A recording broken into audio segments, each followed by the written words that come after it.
আল্লাহ রাসূল সাল্লাল্লাহু আলাইহি ওয়াসাল্লাম হাদিসে বলেছেন, আমরা যদি দুনিয়ার জমিনে হক পথে চলি, সবাই বলে এই লোকটা হকপন্থী, কিন্তু হযরত ওমর ইবনুল খাত্তাব রাদিয়াল্লাহু তাআলা আনহু যে রাস্তায় চলতেন, হক তার পিছনে পিছনে চলতো। সুবহানাল্লাহ। আলহামদুলিল্লাহি নাহমাদুহু ওয়া নাস্তাঈনুহু ওয়া নাস্তাগফিরুহু ওয়া নু'মিনু বিহি ওয়া নাতাওয়াক্কালু আলাইহি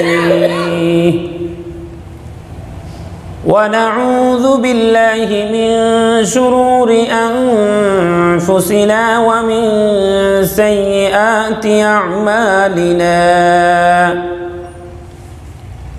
من يهده الله فلا مضل له ومن يضلله فلا هادي له، ونشهد أن لا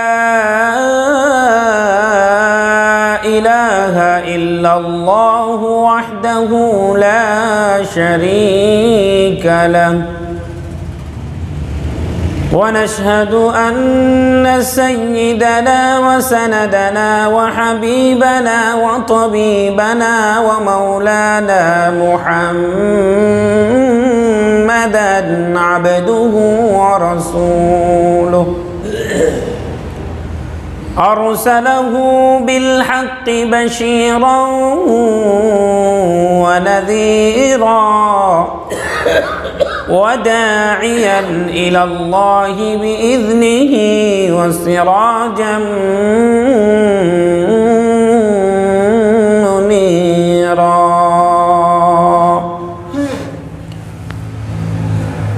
أما بعد فقد قال الله تبارك وتعالى في كلامه المجيد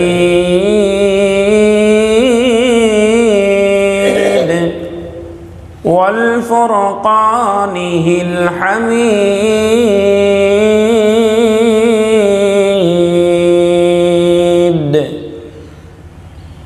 أعوذ بالله من الشيطان الرجيم. بسم الله الرحمن الرحيم.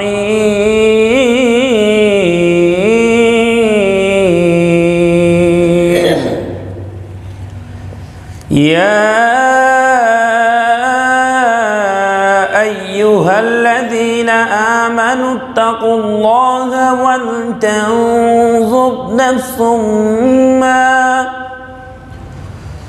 ولتنظر نفس ما قدمت لغد واتقوا الله إن الله خبير بما تعملون.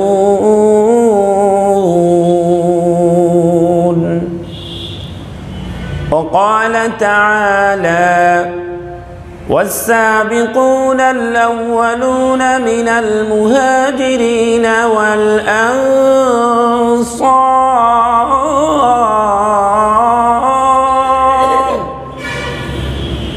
والذين اتبعوهم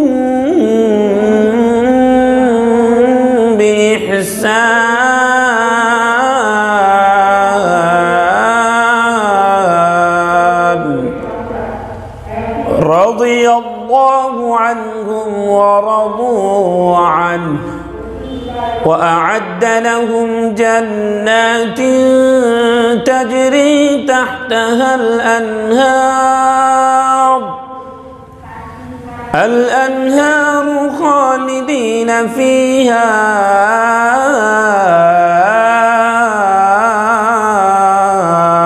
أبدا. ذلك الفوز العظيم.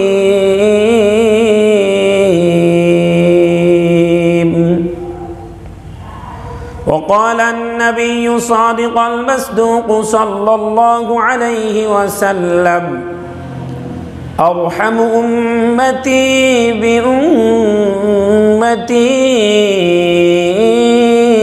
أبو بكر وأشدهم في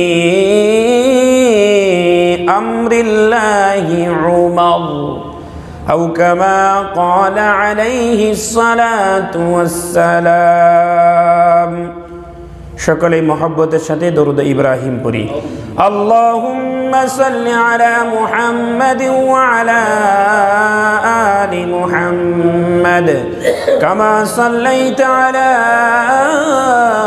ইব্রাহিম ওয়া আলা আলি ইব্রাহিম ইন্নাকা হামিদুম মাজিদ اللهم بارك على محمد وعلى آل محمد كما باركت على إبراهيم وعلى آل إبراهيم إنك حميد مجيد بلغ العلا بكماله كشف الدجى بجماله حسنت جميع خصاله صلوا عليه وآله محمد نے آکر محمد نے आकर जुल्म को मिटाया जुल्म को मिटाकर सदाकत बताया बलगल उला बिकमालिही कशफत दुजा बिजमालिही हसनत जमीउ खिसालिही صلوا عليه وآله لا إله إلا الله جر لا إله إلا الله لا إله إلا الله لا إله إلا الله لا إله إلا الله لا إله إلا الله لا ইলাহা ইল্লাল্লাহ পাখির গান গানে হাওয়ার তান তানে ওই নামের সুর শুনে মন ওই নামের সুর শুনে মন হলে পাগল পারা ইল্লাল্লাহ ইল্লাল্লাহ ইল্লাল্লাহ ইল্লাল্লাহ ইল্লাল্লাহ ইল্লাল্লাহ লা ইলাহা ইল্লাল্লাহ মুহাম্মাদুর রাসূলুল্লাহ সকলেই পড়ি সাল্লাল্লাহু আলাইহি ওয়াসাল্লাম আলহামদুলিল্লাহ মহান আল্লাহ তাআলা দরবারে অসংখ্য অগণিত শুকর যে মহান রব্বুল ইজ্জত আজকে আমাদেরকে সবার আগে আগে আসার তৌফিক দান করেছেন পাশাপাশি কোরআন ও হাদিসের আলোক থেকে কোরআন ও হাদিসের দৃষ্টিকোণ থেকে আল্লাহ পাক রব্বুল আলামিন আমাদেরকে সহি তরিকায় সহিভাবে ব্যাখ্যা শোনার তৌফিক দান করেছেন এই জন্য সেই মহিয়ান প্রভুর দরবারে মহান কালিমাতুশ শুকর জ্ঞাপনার্থে কণ্ঠের আওয়াজকে উঁচু করে আকাশ বাতাস মুখরিত করে সমস্ত সবাই জবান খুলে আওয়াজ করে সকলেই উচ্চারণ করে বলছি সাল্লাল্লাহু আলাইহি ওয়াসাল্লাম। তাছাড়া সেই মহান প্রভুর দরবারে শুকরিয়া আগে জ্ঞাপন করে সকলে আরো জবানে উচ্চারণ করে বলছি আলহামদুলিল্লাহ।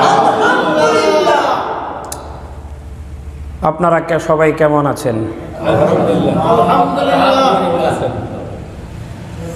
ভালো থাকা সুস্থ থাকা সব কিছু একমাত্র আল্লাহ তাআলার দয়া এবং কৃপা। কথা বলেন ঠিক কি না? মানুষ যখন অসুস্থ হয়ে যায় তখন বুঝে আসে সুস্থতা কত বড় নিয়ামত। কি বলেন ঠিক কিনা? তো আল্লাহ পাক রব্বুল আলামিন আমাদেরকে সুস্থ রেখেছেন বিদায় আমরা আসতে পেরেছি। আল্লাহ তাআলা দয়া করেছেন, আসতে পেরেছি। তাছাড়া আল্লাহ রাসূল সাল্লাল্লাহু আলাইহি ওয়াসাল্লাম হাদিসে ইরশাদ করে বলেছেন, আল্লাহ পাক রব্বুল আলামিন যেই বান্দাটার মঙ্গল কামনা করেন তাকেই একটা নেক কাজ করার তৌফিক দান করেন। সুবহানাল্লাহ। তো বিধায় আমরা আল্লাহ তাআলার দয়া এবং কৃপায় আসতে পেরেছি। এই জন্য আল্লাহ পাক রব্বুল আলামিনের কাছে আবারও শুকরিয়া জ্ঞাপন করে বলছি আলহামদুলিল্লাহ। সম্মানিত হাজিরিন, আমি আপনাদের সম্মুখে সূরা হাশরের যে আয়াতখানা পড়েছি, রাসূলের অসংখ্য হাদিস থেকে ছোট্ট একখানা হাদিস পড়েছি। সেই কোরআনুল কারীমের আয়াতকে সামনে রেখে, হাদিসকে সামনে রেখে কিছু কথা বলা এবং আল্লাহ পাক রব্বুল আলামিনের কাছে তৌফিক কামনা করছি যেন আল্লাহ পাক রব্বুল আলামিন আয়াত ও হাদিসের আলোকে কিছু কথা বলার তৌফিক দান করেন। সকলেই জোরে জোরে বলি আমিন। সম্মানিত উপস্থিতি, উক্ত আয়াতে আল্লাহ পাক রব্বুল আলামিন বলেন, ইয়া আইয়ুহাল্লাযীনা আমানুত্তাকুল্লাহ, হে ঈমানধারেরা তোমরা আল্লাহকে ভয় করো। ভয় করতে হবে কাকে? আল্লাহকে। জোরে বলেন আল্লাহকে। একমাত্র আল্লাহকে ভয় করতে হবে। দুনিয়াতে আর কাউকে ভয় করা যাবে না। কথা বলেন ঠিক কি না? যদি আমাদের মাঝে ভয় থাকতো তাহলে সংসদে গিয়ে আল্লাহর নামে আমরা কটূক্তি করতে পারতাম না। কথা বলেন ঠিক কি না? আপনারা যারা পেপার পত্রিকা দেখেন তারা জেনেছেন, গত সংসদ অধিবেশনে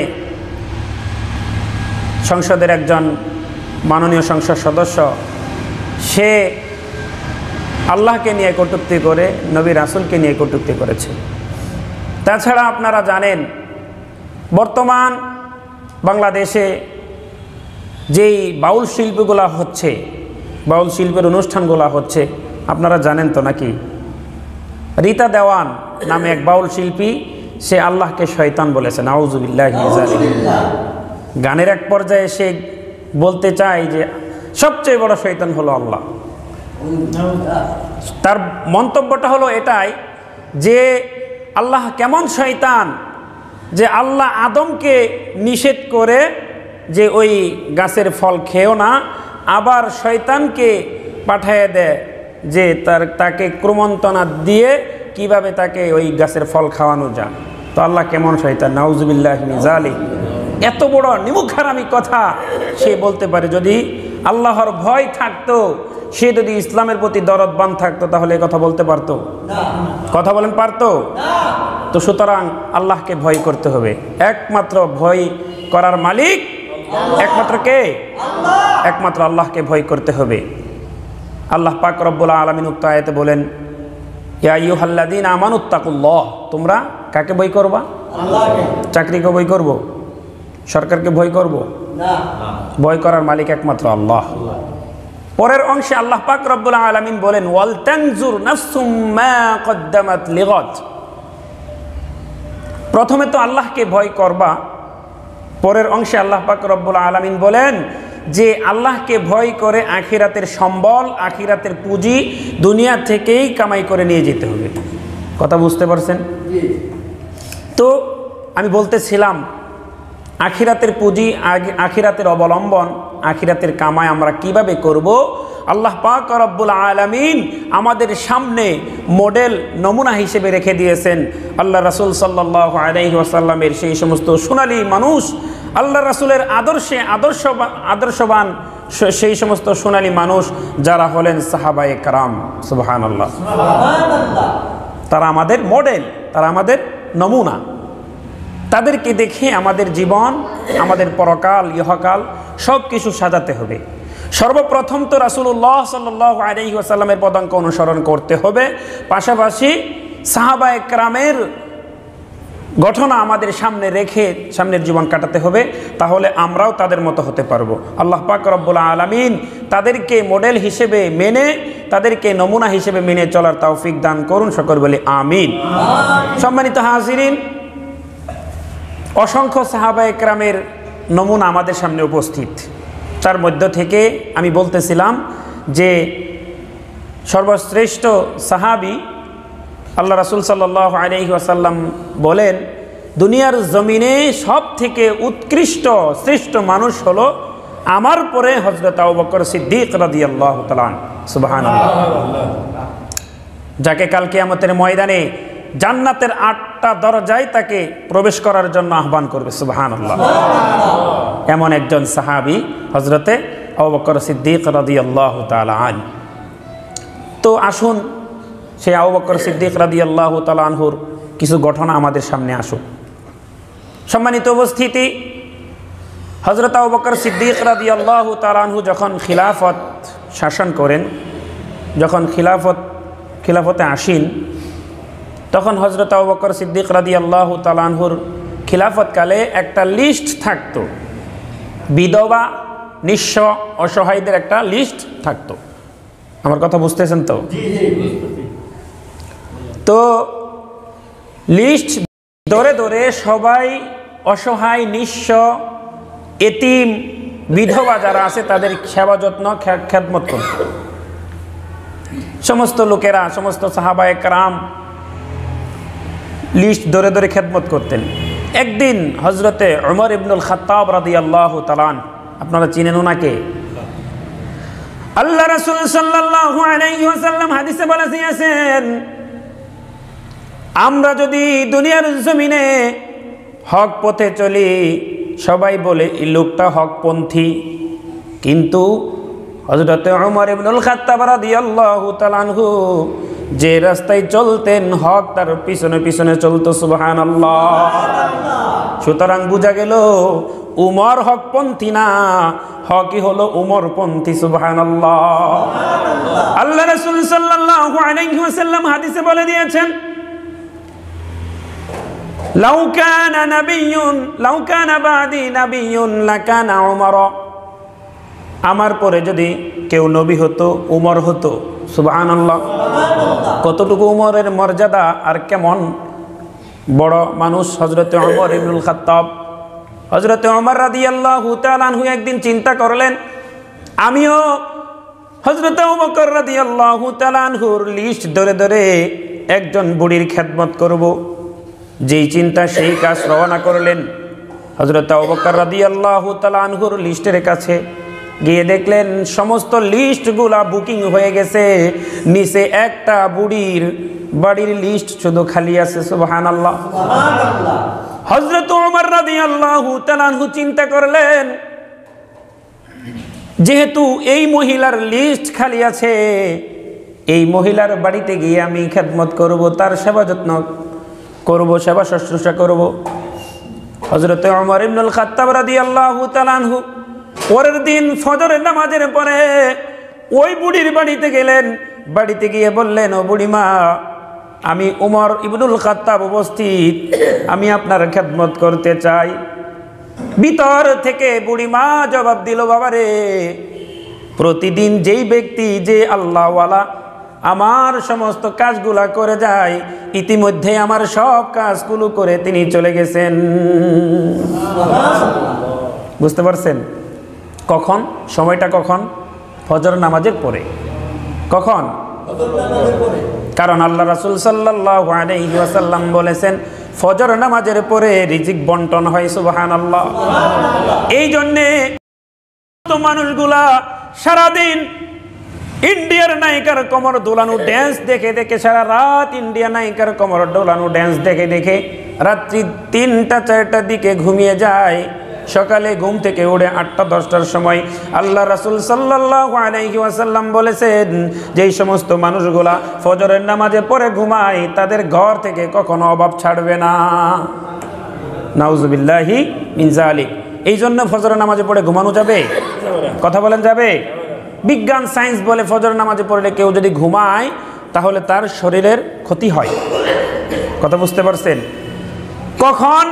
হযরত ওমর ইবনুল খাত্তাব রাদিয়াল্লাহু তাআলা আনহু ফজর নামাজের পরে বের হলেন, বুড়ির খেদমত করবেন। কখন? ফজর নামাজে পড়ে। কখন?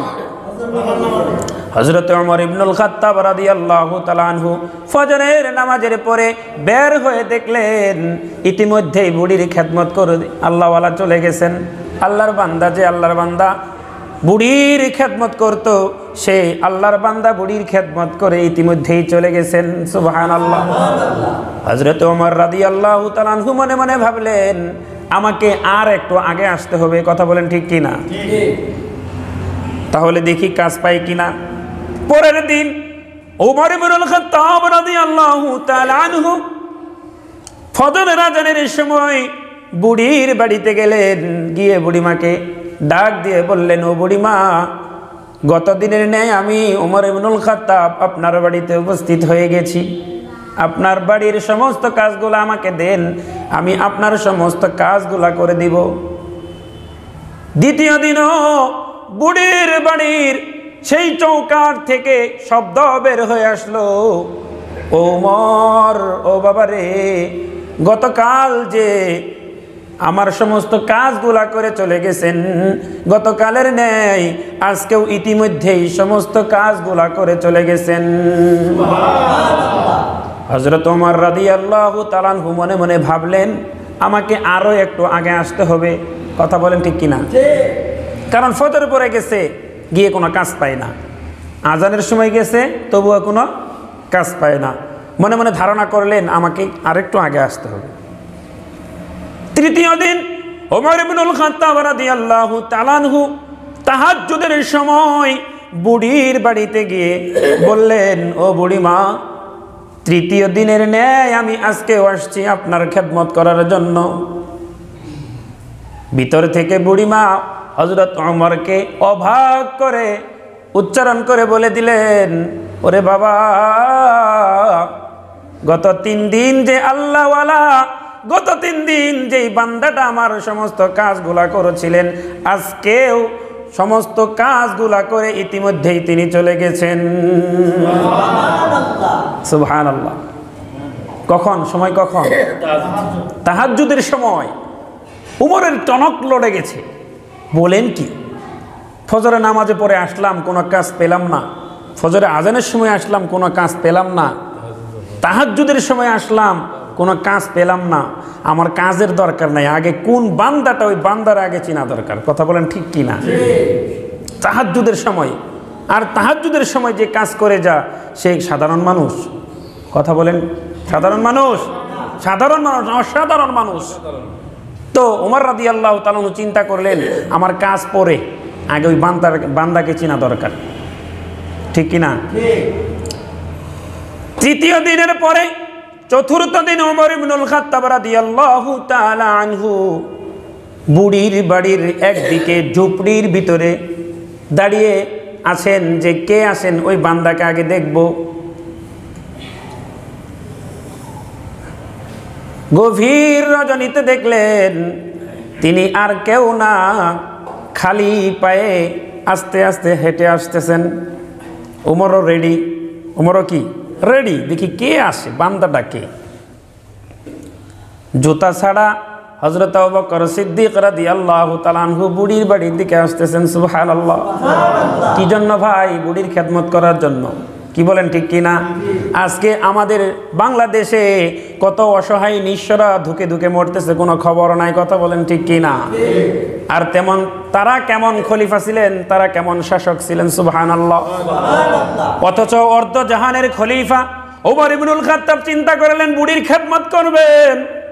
আজকে অর্ধ দুনিয়া নয়, আমাদের দেশে কি ঘটতেছে, কত নিঃস্ব অসহায় খানার অভাবে মরে যাচ্ছে, কোনো খোঁজ খবর নাই। কথা বলেন ঠিক কিনা? তো হযরত ওমর রেডি, দেখি কে আসে। ইতিমধ্যে হযরতে আবু বকর সিদ্দিক রাদিয়াল্লাহু তাআলা আনহু জুতা ছাড়া বুড়ির বাড়ির দিকে আগাচ্ছেন। ওমরও আগাচ্ছেন। ওমরও সামনে আসতেছেন। দেখি কে আসে। সামনে এসে দেখেন তিনি আর কেউ না, তিনি হলেন খলিফাতুল মুসলিমিন হযরতে আবু বকর সিদ্দিক রাদিয়াল্লাহু তাআলা আনহু। সুবহানাল্লাহ। জিজ্ঞাসা করলেন, আবু বকর, আপনি এখানে কেন? তাছাড়া জুতা ছাড়া কেন? অনেক ভালোবাসতেন। আহ বন্ধু, জুতা ছাড়া কেন আসছেন? কেমন ভালোবাসা ছিল। আল্লাহ তাআলা কোরআনে বলেছেন মুহাম্মাদুর রাসূলুল্লাহ ওয়াল্লাযীনা মাআহু আশিদ্দাউ আলাল কুফফার রুহামাউ বাইনাহুম। আল্লাহ তাআলা কোরআনে বলেন তারা ছিল, সাহাবায়ে কেরাম ছিল কাফেরদের সময় শক্ত, কিন্তু পরস্পর ছিল খুবই নরম দিলের, একজন আরেকজনকে বেশি ভালোবাসতেন। সুবহানাল্লাহ। হযরত আবু বকরকে ওমর বললেন খালি পায়ে কেন আসছেন, খালি পায়ে কেন, জুতা কোথায়? দেখেন হযরত আবু বকর কেমন উত্তরটা দিয়েছেন, একটু চিন্তা করে দেখেন, গভীর মনোযোগ দিয়ে শুনতে হবে। হযরত আবু বকর সিদ্দিক রাদিয়াল্লাহু তাআলা আনহু বলেন, ওরে ভাইয়া, ওরে বন্ধু, আমি যদি জুতা পায়ে দিয়ে আসি, জুতার শব্দে মানুষ জেনে যাবে, আমি তো মানুষকে জানাতে চাই না, আমি তো একমাত্র আল্লাহকে জানাতে চাই। অথচ তিনি খলিফাতুল মুসলিমিন। সুবহানাল্লাহ। আল্লাহ রাসূল সাল্লাল্লাহু আলাইহি ওয়াসাল্লাম বলেছেন আরহামু উম্মতি বিউম্মতি আবু বকর। দুনিয়ার জমিনে সব থেকে নরম দিলের মানুষ হলেন হযরত আবু বকর সিদ্দিক রাদিয়াল্লাহু তাআলা। আল্লাহ রাসূল বলেন আবু বকর ফিল জান্নাহ ওমর ফিল জান্নাহ। সুবহানাল্লাহ। অথচ আবু বকরের উত্তরটা কি শুনছেন? বলে আমি যদি জুতা পরে আসি তাহলে তো মানুষ জেনে যাবে, আমি তো মানুষকে জানাতে চাই না, আমি তো একমাত্র আল্লাহকে জানাতে চাই। সুবহানাল্লাহ। তো হযরত ওমর বললেন এইগুলা কাজ আমাদেরকে দিলে কি হয়? আপনি সারাদিন সারা রাত ব্যস্ত থাকেন, সংসদের সমস্ত কাজগুলা করেন, শাসন ব্যবস্থা করেন, শাসক হিসেবে শাসনের সমস্ত দায় দায়িত্ব বহন করেন, এই ছোট ছোট কাজগুলো আমাদেরকে দিলে কি হয়? হযরত আবু বকর সিদ্দিক রাদিয়াল্লাহু তাআলা আনহু কেমন উত্তর দিয়েছিলেন, সেই উত্তরটাই হলো আজকের আলোচনার বিষয়। সুবহানাল্লাহ। উত্তরটাই হলো আজকের আলোচনার বিষয়। ওই যে আল্লাহ পাক রব্বুল আলামিন বলেছেন ওয়াল তানজুর নাফসুম মা কদ্দামাত লিগাদ, আখিরাতের কামাই দুনিয়া থেকেই অর্জন করে নিতে হবে, আখিরাতের অবলম্বন দুনিয়া থেকেই কামাই করে নিতে হবে। এটাই হলো আমার আজকের আলোচনার বিষয়। কথা বুঝতে পেরেছেন? এটাই হলো আজকের আলোচনার বিষয়। তো হযরতে ওমর রাদিয়াল্লাহু তাআলা আনহু একদিন হযরত আবু বকরকে বললেন, আবু বকর কে আসলে একটু চিনা দরকার। একদিন আবু বকরকে বললেন, বন্ধু, আমার সমস্ত দুনিয়ার সমস্ত আমলগুলা তোমাকে দিয়ে দিতে চাই। সুবহানাল্লাহ বলেন। উমরের সমস্ত আমল নাকি দিয়ে দিবে। সুবহানাল্লাহ। অথচ উমর এমন একটা ব্যক্তি, আল্লাহ রাসূল বলেন আমার পরে যদি কেউ নবী হতো ঠিক উমর হতো, এমন ব্যক্তির সমস্ত আমল দিয়ে দিবেন। আবু বকর তো ব্যাকল ছিলেন না। কি ব্যাকল ছিলেন? উলামা একরাম ব্যাকল না, উলামা একরাম হলেন সহজ সরল। আবু বকর রাদিয়াল্লাহু তাআলা অত্যন্ত সহজ সরল এবং নরম দিলের মানুষ ছিলেন। আবু বকর বলেন, বন্ধু, তুমি তোমার সমস্ত নেক আমল দিয়ে দিবা, সারা জীবন আমার সাথে নেক আমলের প্রতিযোগিতা করলা, আজকে সমস্ত নেক আমল দিয়ে দিবা, কারণটা বুঝলাম না, উদ্দেশ্যটা কি? সমস্ত আমল দিয়ে দিবা, নিবা কোনটা? আবু বকর বললেন। তো ওমর কি বললেন? বন্ধু, আমার জীবনের সমস্ত আমল তোমাকে দিয়ে দিতে চাই। হ্যাঁ, গাঁরে সুরে 3 দিন যে আল্লাহর রাসূলের সাথে ছিলা, ওই 3 দিনের আমল আমাকে দিয়ে দাও। সুবহানাল্লাহ। তো 3 দিনে এমন কি পেলেন হযরত আবু বকর সিদ্দিক রাদিয়াল্লাহু তাআলা? আবু বকর সিদ্দিক রাদিয়াল্লাহু তাআলা এমন ব্যক্তি ছিলেন, গারে সুরে 3 দিন ছিলেন আল্লাহ রাসূল সাল্লাল্লাহু আলাইহি ওয়াসাল্লামের সাথে। হযরতে আম্মা জান আয়েশা সিদ্দিকা রাদিয়াল্লাহু তাআলা আনহা আল্লাহ রাসূল সাল্লাল্লাহু আলাইহি ওয়াসাল্লামকে একদিন বললেন, ও আল্লাহর রাসূল, মদিনার স্বচ্ছ আকাশের দিকে দেখা যায় অসংখ্য তারকারাজি, অসংখ্য নক্ষত্রগুলা দেখা যায়। আপনার এমন কি কোনো উম্মত আছে যেই সমস্ত উম্মতের আমল আকাশের নক্ষত্রের থেকেও বেশি হবে? আল্লাহ রাসূল সাল্লাল্লাহু আলাইহি ওয়াসাল্লাম বললেন, আছে। হ্যাঁ, আমার এমন একজন মানুষ আছে, এমন একজন উম্মত আছে যে উম্মতের সওয়াব সারা নক্ষত্রের থেকেও বেশি সওয়াব। সুবহানাল্লাহ। আবু বকরের মেয়ে আম্মা জান আয়েশা সিদ্দিকা রাদিয়াল্লাহু তাআলা আনহা মনে মনে ভাবতেছেন, আমার আব্বার কথাই তো বলবেন। আমি গতদিন বলতেছিলাম না, গত জুমায়, তো ওনারা তো আসলে মহিলা মানুষ, মহিলাদের সামনে একটু মা বাবার প্রশংসা করলে মহিলারা খুশি হয়। কথা বলেন ঠিক কি না? আরে আপনারা বই পায়েন না, চোখ বন্ধ করি কোন দরকার পড়লে, বাসায় গেলে কেউ মারবো না, সমস্যা নাই, একটু যাই প্রশংসা করবেন, ভালোবাসা তো সর্বপ্রথম, ভালোবাসার হক তো বেশি আমাদের আপন স্ত্রী, কথা বলেন ঠিক কি না? অথচ আমরা এমন কিছু মানুষ আছে স্ত্রীর সামনে মুখ বন্ধ করে বসে থাকি, বাহিরে গিয়ে অন্যান্য আপাদের সাথে অন্যান্য মহিলাদের সাথে সুন্দর হাসি মুখে কথা বলি, কথা বলেন ঠিক কি না? এরকম আমাদের দেশে অহরহ করছে কি না? এই জন্য আমাদের দেশে পরকীয়া বেশি হচ্ছে, এই জন্য আমাদের দেশে প্রেম ভালোবাসা বেশি হচ্ছে।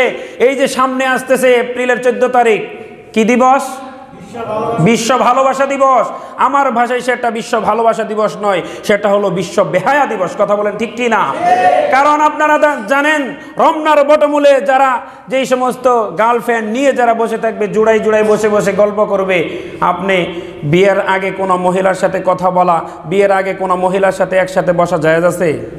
কথা বলেন, জায়েজ আছে?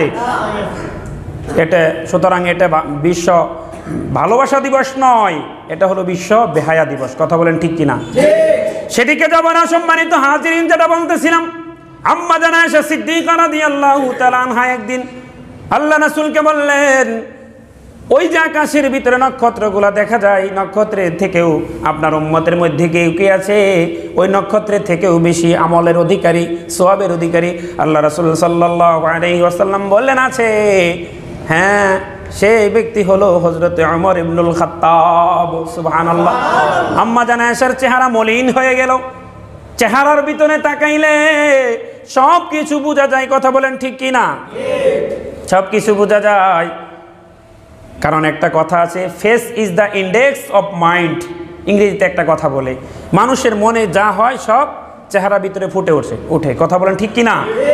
তো আম্মা জান আয়েশা সিদ্দিকার চেহারা দিকে তাকিয়ে আল্লাহ রাসূল সাল্লাল্লাহু আলাইহি ওয়াসাল্লাম বুঝে ফেললেন আম্মা জান আয়েশার সিদ্দিকার চেহারা ভিতরে গন্ডগোল চলতেছে। আম্মা জান আয়েশা সিদ্দিকাকে বললেন, ও আমার আদরের স্ত্রী, তুমি মন খারাপ করো না। ওমর সমস্ত আকাশের নক্ষত্র থেকেও বেশি সওয়াবের অধিকারী হলেও আবু বকর থেকে বেশি সওয়াবের অধিকারী না, বরং আবু বকরের সমস্ত জিন্দেগীর সমস্ত আমলগুলো যদি এক পাল্লায় রাখা হয়, আর উমর নয় বরং সারা দুনিয়ার সমস্ত মানুষের আমল যদি এক পাল্লায় রাখা হয়, হযরতে আবু বকরের সওয়াবের পাল্লা ভারী হয়ে যাবে। সুবহানাল্লাহ। এবার একটু আম্মা জান আয়েশা সিদ্দিকা খুশি হয়ে গেলেন। তো যাই হোক, যেটা বলতেছিলাম, গারে সুরে এমন কি সম্পদ পাইছেন? আল্লাহ রাসূল সাল্লাল্লাহু আলাইহি ওয়াসাল্লাম হযরত আবু বকর সিদ্দিক রাদিয়াল্লাহু তাআলা আনহুর কোলে ঘুমিয়ে গেছেন। ঘুম থেকে উঠে দেখেন আবু বকর সিদ্দিক রাদিয়াল্লাহু তাআলা আনহুর চেহারায় মলিনতার ছাপ। আবু বকরকে জিজ্ঞাসা করলেন, ও আবু বকর, তোমার চেহারা মলিন কেন? হযরত আবু বকর রাদিয়াল্লাহু তাআলা আনহু বলেন, ও আল্লাহর রাসূল, কাফেরেরা গুহার যে মুখ আছে, এই মুখের ভিতরে যদি তাকায় তাহলে আমাদেরকে দেখে ফেলবে। শুধু মুখ নয়, ওই সমস্ত কাফেররা যদি তাদের পায়ের দিকে তাকায় তবুও দেখে ফেলবে। আল্লাহ রাসূল সাল্লাল্লাহু আলাইহি ওয়াসাল্লাম আর হযরত আবু বকর সিদ্দিক রাদিয়াল্লাহু তাআলা আনহুকে সান্ত্বনা দিলেন, ও আবু বকর, তুমি কি জানো আমরা এখানে কি দুইজন না আরো কেউ আছেন? হযরত আবু বকরকে সান্ত্বনার বাণী শুনিয়ে আল্লাহ রাসূল সাল্লাল্লাহু আলাইহি ওয়াসাল্লাম বলেন, না না না, আমরা এখানে দুইজন নই, আমাদের সাথে একজন, তিনি হলেন আল্লাহ। একজন আছেন, তিনি হলেন কে? এই সান্ত্বনার বাণীটা আল্লাহর কাছে এত প্রিয়, আল্লাহ রাব্বুল আলামিন সূরা আরাফে আয়াত নাজিল করে দিয়েছেন, ইযহুমা ফিল গার إذ يقول لصاحبه لا تحزن إن الله معنا। আবু বকর, আমরা এখানে দুইজন নয়, আমাদের পক্ষে আমাদের সাথে আল্লাহ পাক রব্বুল আলামিন রয়েছেন। সুবহানাল্লাহ। আসুন সামনে আগাই। ওই যে বলতেছিলাম হযরত ওমর রাদিয়াল্লাহু তাআলা আনহু আবু বকরের সাথে দেখা, মনে আছে আপনাদের? আবু বকর রাদিয়াল্লাহু তাআলা আনহুকে জিজ্ঞাসা করলেন, ও আবু বকর বন্ধু, এই সমস্ত ছোট মোটো কাজ আমাদের দিলে কি হয়? হযরত আবু বকর সিদ্দিক রাদিয়াল্লাহু তাআলা আনহু কি উত্তর দিলেন দেখেন, ওরে ওমর বন্ধুরে, সারা জিন্দেগিতে যে আমল করেছি কিছুই করি নাই, যদি এই সমস্ত কাজগুলা তোমাদেরকে দিয়ে দেই আমাদের আর থাকে কি? আবু বকরের মতো এমন মানুষ উনি বলেন, আমাদের আর থাকে কি? সুবহানাল্লাহ। থাকে কি বন্ধু, থাকে কি আমার? তোমরা যদি এই বুড়ির কাজ সমস্ত কাজগুলা দিয়ে দেয় আমার আর থাকে কি? দেখেন তাদের আখিরাতের চিন্তা, আখিরাতের ফিকির তাদের কেমন ছিল। এত আমল করে আল্লাহ রাসূল যাকে বলেছেন আবু বকর ফিল জান্নাহ, যাকে দুনিয়ার জমিন থেকে জান্নাতের সুসংবাদ দেওয়া হয়েছে, সে নাকি বলে উমর তোমাকে যদি আমার এই সমস্ত কাজগুলা দিয়ে দিয়ে আমার আর থাকে কি বন্ধু? সুবহানাল্লাহ। তারা কেমন ব্যক্তি ছিলেন, আখিরাতের ফিকির, আখিরাতের চিন্তা তাদের কেমন ছিলেন, এরকম চিন্তা আমাদের আনা দরকার আছে। কথা বলেন আছে কি না? আখিরাতের চিন্তা, আখিরাতের ফিকির আমাদের মাঝেও আনতে হবে। আল্লাহ পাক রব্বুল আলামিন যেন আমাদের সকলকে আখিরাতের ফিকির, আখিরাতের চিন্তা আনা এবং আখিরাতের ফিকির করে সে অনুযায়ী আমল করার তৌফিক দান করুন। আখিরাতের ফিকির সকলে করবো তো ইনশাআল্লাহ? কে কে করবেন ইনশাআল্লাহ? হাত তুলে দেখান তো দেখি। আল্লাহ পাক রব্বুল আলামিন আমাদের সকলের হাতগুলাকে কবুল ও মঞ্জুর করে নেন। সকলে বলি আমিন। Please subscribe my channel Islamic Seba Ghar, like and share.